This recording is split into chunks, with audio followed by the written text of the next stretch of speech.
Hornets, thank you for joining me today. Today we're going to be taking a look at our word problems and simplifying identities and solving values over 0 to 2 pi.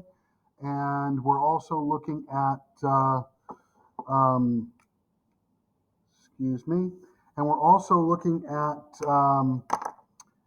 verifying identities. So please be aware, I'm just going to kind of go through and do a little bit of each. And if you have questions, I hope that you bring those to me, and we'll do our best to answer your questions. So let's go ahead and just begin. We are going to be using our calculators tomorrow in our check for understanding, so please make sure that you move back and forth between radians and degrees. Okay? So let's go ahead and take a look. First of all, in our pre-check for understanding, I pulled out a couple of similar questions to some that we had in our material that we've been working with from the last several days and about a week and a half. So they're all right triangular in their relationship. So let's just go ahead and begin. We're going to start off. I want you to read it very carefully and realize that we have a picture down below. We want to know the width of the river W, and I'm just going to say, well, if my width is the perpendicular width, so the shortest distance from point A to point C. We are also told that from point A, there is a point B 120 feet downstream, and I've shown the 120 feet to get to B. The angle formed by the riverbank to a point across the river at C makes a 52-degree angle. So we're talking about this angle right here. It is a 52-degree angle. And I can clearly see from that angle, I have my adjacent and I have my opposite lengths. These are the two legs of the right triangle. So we're going to set it up as the tangent of 52 degrees is equal to my opposite, W, over my adjacent, 120. Now you'll notice in order for us to find what W is, we're going to multiply both sides by 120. This is giving me W equal to 120 tangent of 52 degrees. So I'm going to make sure that my calculator is in degree mode. Let's just make sure that we all know how to do that. So I'm going to zoom in on this real quickly and cut out some of the light so we don't have the glare. And I'm going to hit mode. Now you'll notice there are two places that we could be. We could either be radian, and to change to radian, we hit enter. To change to degrees, we put the blinking box on degree, and we hit enter. Now for this question, we do want enter, or we want degrees. So I'm now going to put into my calculator 120 tangent of 52 degrees. This will give me W, and it is an approximate amount because I am rounding. I'm going to go ahead and put my light back on so you can see me clearly and see the picture. And I'm going to zoom out just a little bit. There we go. So putting this into the calculator, 120 times the tangent of 52, close parenthesis and hit enter. I end up getting 153.5930 feet. Now I always like to round to the third decimal place, or the fourth decimal place, excuse me, and I actually got 153.59299. So I went to the 9 and I rounded up, making it 30, which is 30. This is my answer. Let's take a look at the second one. A deep sea diver drops to the bottom of an ocean and walks to a shipwreck 200 feet from directly below the support boat. So from directly below the support boat, walking 200 feet, and now we have, if the angle of elevation from the shipwreck to the support ship is 78 degrees, find the distance from the shipwreck along the line of sight D. Now, that means I'm looking at my line of sight, And I'm going to be saying that I have, from the angle, I have the adjacent over the hypotenuse. And the adjacent over the hypotenuse is the cosine.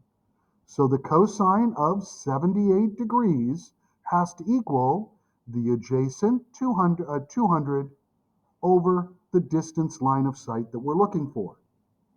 Now this is going to require me to multiply both sides by d, so that I will have d cosine of 78 degrees equals 200. I'm then going to divide both sides by cosine of 78 degrees. Once again, I'm using my law of equality to isolate d.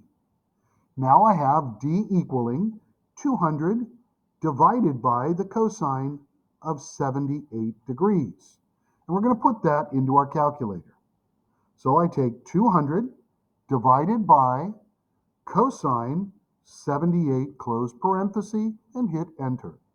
I end up finding that my distance is going to be approximately 961.94686, which will end up to be 689, and this is feet. We're quite deep. Definitely a deep sea diver. You're almost 1,000 feet below the sea. The surface, that is. And these are the types of problems that you can expect. Now, I do recommend that you work with the Word Problems Worksheet number 3 that I gave you today, as that will help you in preparation for the test tomorrow. Remember that the answers are at the bottom of the last page. Alrighty, let's go ahead and move on. We're now going to take a look at verifying identities or simplifying identities.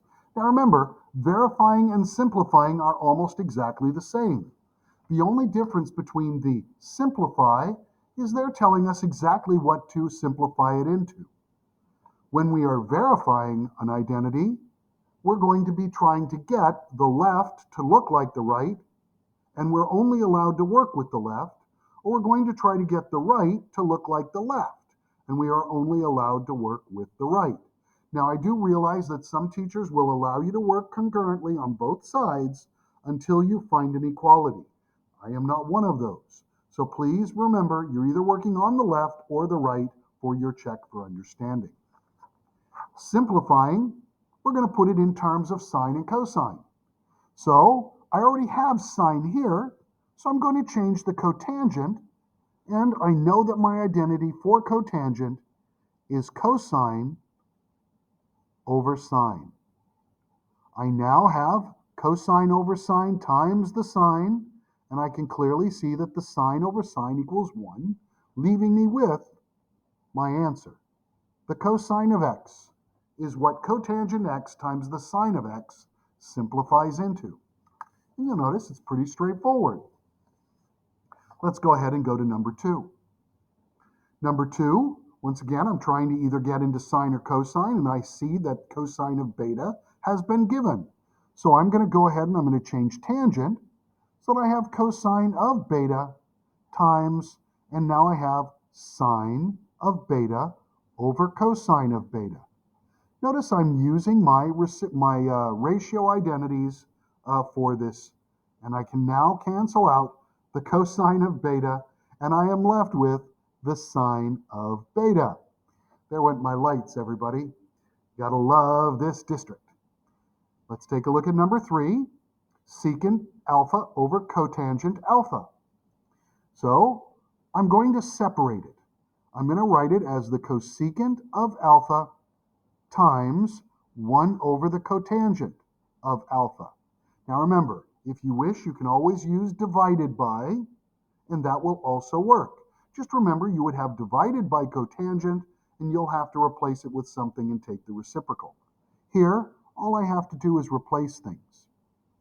So I'm going to go ahead and I'm going to call this 1 over sine of alpha, and I know that 1 over cotangent is tangent of alpha, and therefore I have 1 over sine of alpha times sine of alpha over cosine of alpha.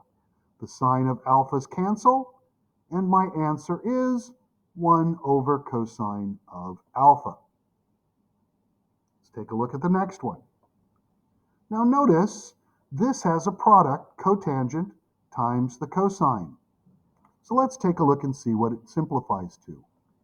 Sine t plus cotangent is cosine t over sine t times cosine of t. Now when I do this, you'll notice that I end up having cosine squared. So I have sine of t plus cosine squared of t. Notice where we put the squared in our cosine. That's all over sine. When I have a fraction plus something else, I have to get the common denominator.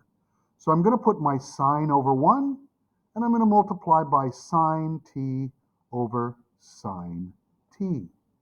This is now giving me sine squared t plus cosine squared t divided by sine of t.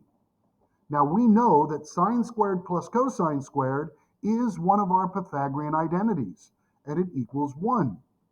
So, by a quick substitution, I will have 1 over the sine of t. It is now in terms of sine, and I can stop. Let's go ahead and take a look at number 5. Cosecant minus the cosine times cotangent. Notice this is very similar to the one that we had before. So we're going to look at this as 1 over the sine of theta minus cosine of theta times cotangent is cosine of theta over sine of theta. And once again, we're now getting 1 over sine of theta minus cosine squared of theta divided by the sine of theta. Notice how they have the common denominator. So I can go ahead and call it 1 minus cosine squared of theta divided by the sine of theta. But we have, once again, the Pythagorean identity that we are allowed to work with. And therefore, I can call this sine squared of theta divided by the sine of theta, and they will reduce, getting rid of the squared power and the denominator's sine of theta, and I am left with just the sine of theta. There is my answer. Now the last one is a little bit longer, so just bear with us as we go through it. Now part of the reason why is because it has that binomial down the bottom, 1 minus sine of theta. And in order to get something that we can work with, we're going to have to multiply by its conjugate pair. After all, 1 minus sine theta times 1 plus sine theta is 1 minus sine squared theta, the difference of squares.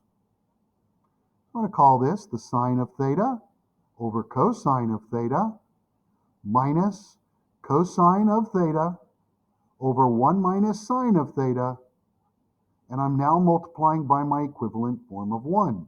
1 plus sine of theta, 1 plus sine of theta, and I'm now going to end up with sine of theta minus cosine times this product, 1 plus sine of theta. The denominator here is cosine of theta, while this denominator is 1 minus sine squared theta, our difference of squares, which is the product of 1 minus sine theta and 1 plus sine theta. Oh my, what am I going to do? Pythagorean identity. 1 minus sine squared theta is cosine squared theta. So sine theta over cosine theta minus cosine theta over times 1 plus sine theta over cosine squared theta. Now, some people are going to say, well, can I get my common denominator? And my answer is, why do we need that? You'll notice that this cosine and that power will reduce. So I'm now left with sine of theta over cosine of theta minus 1 plus sine of theta divided by the cosine of theta. They have the common denominator. So I'm going to call it cosine of theta. I have sine of theta minus 1 minus sine of theta. When I distribute the negative 1, it's right in front, and sine will now reduce and cancel. I now have negative 1 over cosine of theta, and it is now in terms of cosine. Once again, that one's a little bit longer, but it's not unreasonable. I think that's important to remember. Alrighty, let's go ahead and move to the next page. And in this next page, we are now solving our non-standard trig functions. So we're looking at the non-standard ratios. See how that ratio right here is non-standard. This is where we're using our calculator. Please remember, we're now in radian mode. And please be aware, I was intending this to be 2 pi, just like tomorrow's quizzle. So be aware, you're going to want to change that into 2 pi. Here we go. To do this, and unfortunately I have a glare now, and I can't turn off the lights. If I do, I will be in absolute darkness, and I do not want that. So here we go. Second function cosine of 0.5662. Now, if I click now without checking to see if I've changed my mode, I'm likely to see a degree mode. So I'm going to change it back. Notice it's not in radian yet. So I'm going to change it back to radian, and now I'm going to hit enter. There's my first answer. Now, cosine is always the same. We're always going to be able to get an answer from a cosine arc. First and second quadrant, whether it's positive or negative.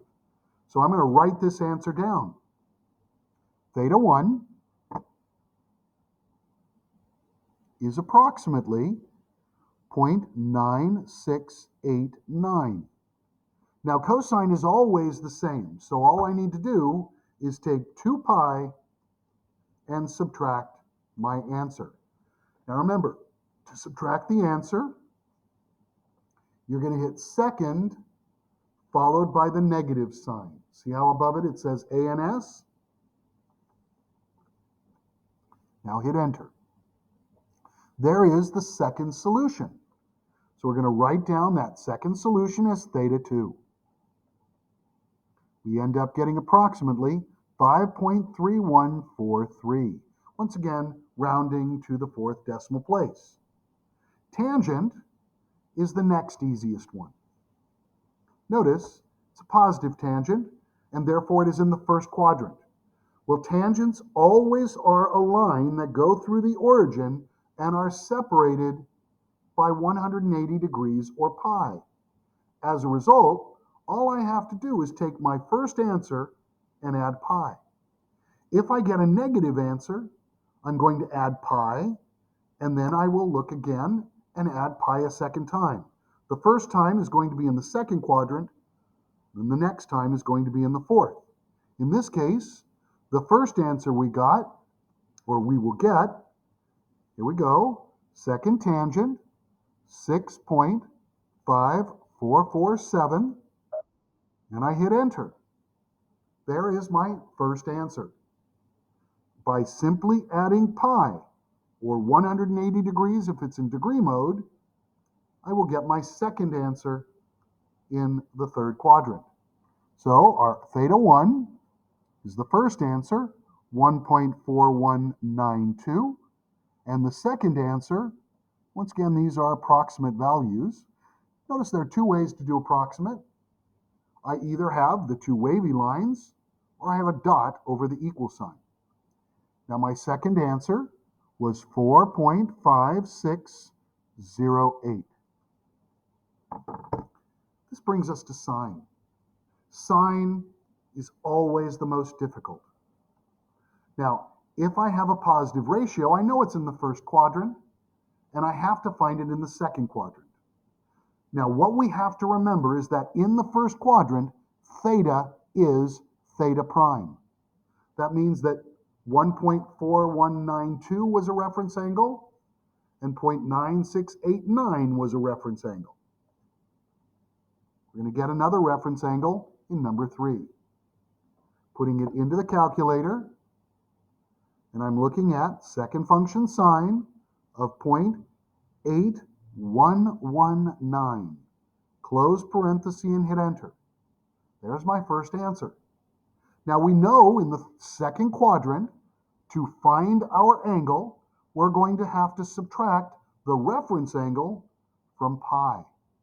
Since we now know the first answer is in the first quadrant and is the reference angle, I'm going to subtract 0.9474 from pi. Once again, we're going to hit pi minus second answer. And because it's positive, it's going to give me a value. That is the answer in the second quadrant. Theta 2 is approximately 2.1942. Moving to tangent, we're going to do the exact same thing. Second function tangent in radian mode of negative 12.0255, close parenthesis. We know it's going to give us a negative reference angle. And to find my first answer, I add pi. There's the first answer in the second quadrant. To find the answer in the fourth quadrant, add pi.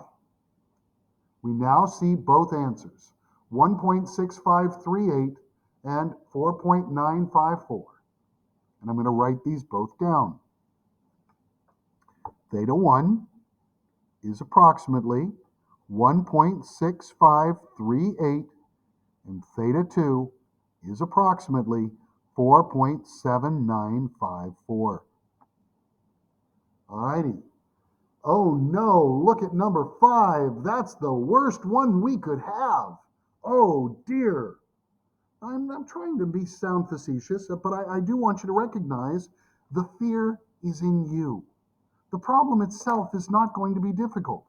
We know we're going to get the negative reference angle. We know in the third quadrant we want pi plus the reference angle, so we're going to have to do pi minus the negative angle. In the fourth quadrant, we want 2 pi minus the reference angle, so we're going to have 2 pi plus our negative answer. Here we go. So I'm going to put this into the calculator as the arc sine of negative 0.4386. There it is. There's the negative. We knew that was going to happen. So I'm going to do pi minus the answer, and there's my first solution in the third quadrant. To find the fourth quadrant, I'm going to have to go back.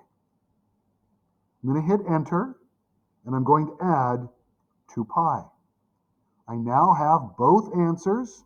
The first is in the third quadrant, and that answer is theta 1 will be approximately 3.5956, and then theta 2 in the fourth quadrant is 5.8291. This brings us to number 6.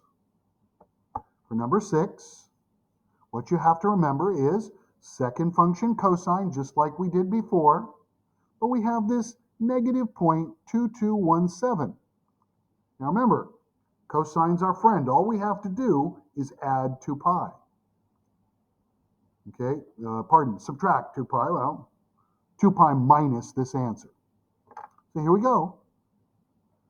2 pi minus the answer. And there it is. I now have my, second quadrant and third quadrant where cosine is negative. Let's write them down, and then we'll do the last 3. Theta 1 is approximately 1.7944, and theta 2 is approximately 4.4888. This brings us to our inverses. Now, please remember, our calculator will only work with our cosine, tangent, and sine. So when I see secant, I'm going to immediately want to call it the cosine of the reciprocal, 1 over 3.4211. That means that I'm going to work with the arc cosine, second function cosine, of 1 divided by 3.4211. We hit enter, and we see our first answer, and our first answer is going to be in the first quadrant. It's the reference angle. So to find the second answer, we take 2 pi and we subtract the first answer, just like we did before. Hit enter, and we have our second solution. We're going to write both of these down. Theta is going to have to be approximately 1.2742, and our second answer, theta 2, is going to be approximately 5.0090. Please make sure you keep those place keepers, as we have to have 4 decimal places in my class. Cosecant. Well, now I'm going to work with the sine of theta, the reciprocal of the other side, negative 0.78914. Here we go. We're going to put it into the calculator.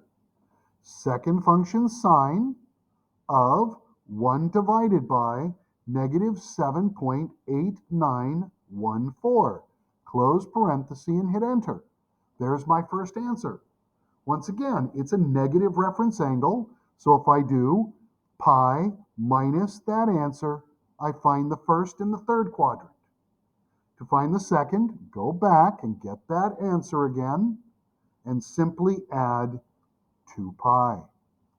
The two answers we're looking for are therefore theta 1 is approximately 3.2687, and theta 2 is approximately 6.1561. This brings us to the cotangent. To do cotangent, we work with the tangent. So the tangent of my theta has to be the reciprocal of the ratio, negative 9.4233. Once again, we're going to put it into the calculator exactly as we see it. So I have second function tangent of negative 1 divided by 9.4233. Now, if you want, you can have the negative in the denominator. It does not matter.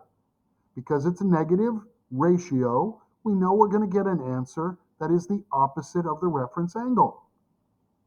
To find our first solution, we add pi. Our first answer is going to be theta is approximately 3.0359. To find the second answer, we're going to add pi. This gives me 6.1775. The last part of this is verifying identities. And this is what we did today in class, and we had all of those examples. So, when we are doing this, the way you want to work with it is imagine that there is an imaginary wall between the two sides. You are not allowed to work with the law of equality, no matter what you want. So I'm going to go ahead and I'm going to change my cosecant into 1 over the sine of theta. I'm going to put plus the cotangent, which is cosine of theta over sine of theta. I'm now going to look at this as, let's go ahead and let's see. We're going to go ahead and get our common denominator, 1 plus our cosine of theta, and it is divided by the common sine of theta. Now, we need to get a sine, and we have to have a 1 minus cosine in the denominator. That means that I need to work with my Pythagorean identity, and therefore I'm going to multiply by the conjugate pair. this is going to be 1 minus, cosine of theta. And we have to make sure that we only multiply by 1, so I have 1 minus cosine of theta again. See how this is equivalent to 1? Well, what it does is it gives me 1 minus cosine squared theta divided by our sine of theta times our 1 minus cosine of theta. Notice, this is our Pythagorean identity of the sine squared of theta. So we now have the sine squared of theta, and it's divided by sine of theta times 1 minus the cosine of theta. Sine of theta reduces, and you'll notice we now have sine of theta divided by 1 minus cosine of theta, which is our identity. Now, if I had a little bit of room, I would rewrite it again to make it clear. Okay? I don't have the room, so I'm not going to stress too much. Number 2, same idea. So in this, I'm going to have to put my wall in, and I'm now going to look at it as tangent squared theta, and I have this times 1 over 1 plus the secant of theta. But what is tangent squared theta? It's 1 minus. So I have 1 minus the secant squared theta. Let me double check that up. I've got it backward. Watch out. It's secant squared minus 1. So secant squared theta minus 1. And it is divided by 1 to keep it equivalent.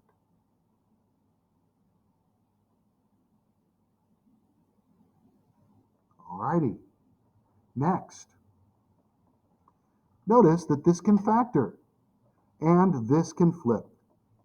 So I'm looking at secant of theta minus 1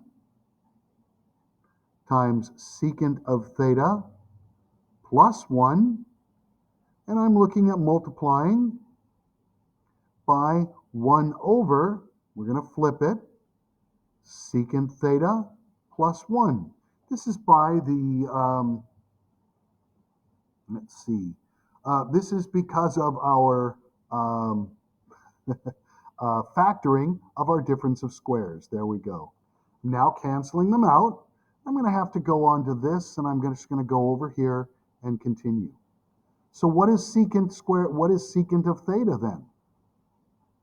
Well, secant of theta is 1 over cosine. But 1 in the common denominator is cosine of theta over cosine of theta, which means that I now have 1 minus the cosine of theta over the common denominator, cosine of theta, which is what we wanted to get. You'll notice it's now exactly equal to the piece we were hoping. Number 3. Once again, some people find it easier to work with one side or the other. You have to choose. I'm going to go ahead and I'm now going to work with my right side. So I have tangent. So we have the tangent of theta, and I can factor it out, leaving me with secant squared, that's an x, Mr. Lamb. Tangent x times the secant squared x minus 1 when I factor. And I know that this can be replaced, so I have tangent of x times tangent squared x. Multiplying them gives me tangent cubed x, and they are now equivalent. Number 4. Well, let's just look at this carefully. I can clearly see that cosine, so I'm going to work on my left side again. Cosine squared beta is 1 minus sine squared beta, and I already have a minus sine squared beta. So when I combine them, I have 1 minus 2 sine squared beta. You'll notice it's now equivalent. Number 5. Tangent squared theta can be replaced with secant squared theta minus 1 plus 6, and I end up with the secant squared theta plus 5. They are equivalent. Looking at the sine. Sine squared alpha times 1 over the cotangent, 1 over the tangent, squared alpha, and this is our cotangent. So sine squared alpha times the cotangent squared alpha, leaving me with sine squared alpha times its ratio identity, cosine squared alpha over sine squared alpha, and the sine squared alphas cancel, leaving me with my cosine squared alpha, which is what I'm trying to get. So cosine squared alpha is what is left, and it is true. There you have it, Hornets. That represents the pre-check for understanding that was given to you today in the Google Classroom. I hope this has helped. If you liked this, please remember to click like. And remember, if you go to my YouTube page, you can scroll down and look through all of the videos that I've been doing specifically to help you in trigonometry. And you will be able to find a lot of resources. Thank you very much. I do hope this helps. I hope you have a wonderful evening tonight. Be safe, take care, and whatever you do, please be kind to each other and yourselves. It is extremely easy to be mean. Thank you, and cheers. Bye-bye now.